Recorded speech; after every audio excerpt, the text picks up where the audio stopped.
আমাৰ মানে উপায়হীন হৈছে আৰু কাৰণ আমি মানে খেতি কৰিব নোৱাৰা হৈছোঁ বাৰীটো কলগছ এজোপা ৰুব নোৱাৰা হৈছোঁ কাৰণ ৰাতি দিন হাতী দিনত এই বেলি ওলালে এতিয়াও হাতী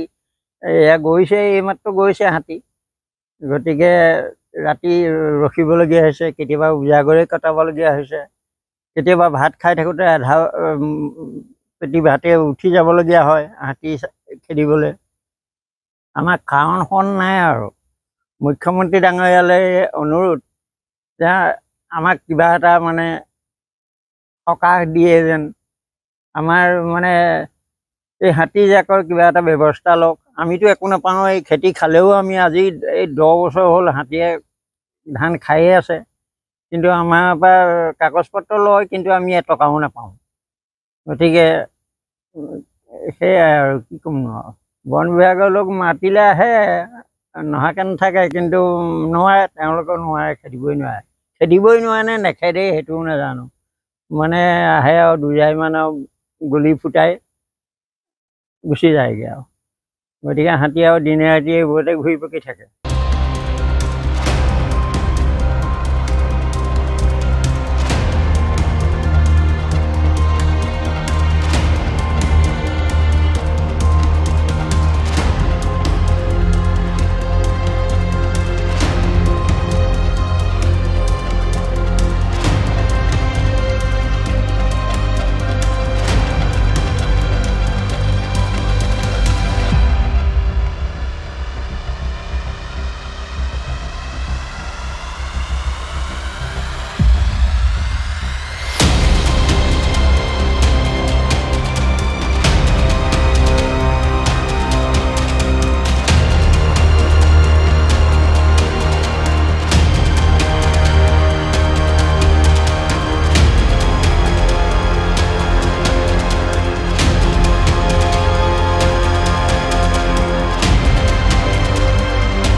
মৰঙীমৌজাৰ মিৰপথাৰ গাঁৱত বনৰীয়া হাতীৰ উপদ্ৰৱে ইমানেই ভয়াৱহ ৰূপ লৈছে বা ইমানেই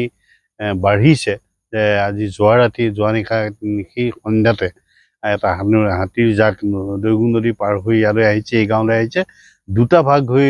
হাতী জাকটো ইফালে সিফালে গৈছে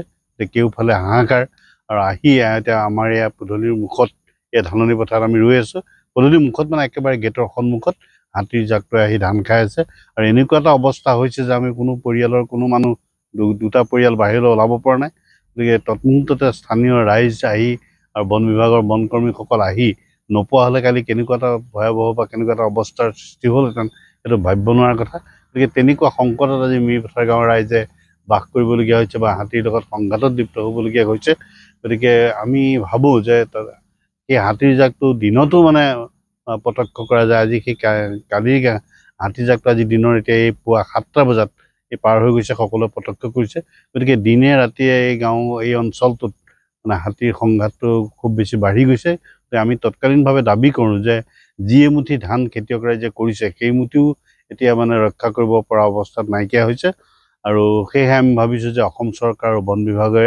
এই ক্ষেত্ৰত এটা খুব শক্তিশালী এটা বিহিত কাৰ্যব্যৱস্থা গ্ৰহণ নকৰিলে মানুহৰ আৰু কোনো ধৰণৰ উপায় নাই গতিকে এই সমস্যাটোৰ পৰা আমি সকলোৱে পৰিত্ৰাণ বিচাৰিছোঁ পুনৰবাৰ কওঁ যে মিৰপথাৰবাসী ৰাইজে বা এই অঞ্চলটো ৰাইজ শান্তিত কটাবলৈ হ'লে চৰকাৰে এটা পৰিকল্পিত আঁচনি গ্ৰহণ কৰিব লাগে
বিচৰা বাতৰি পাব কেৱল নিউজ 18 এপত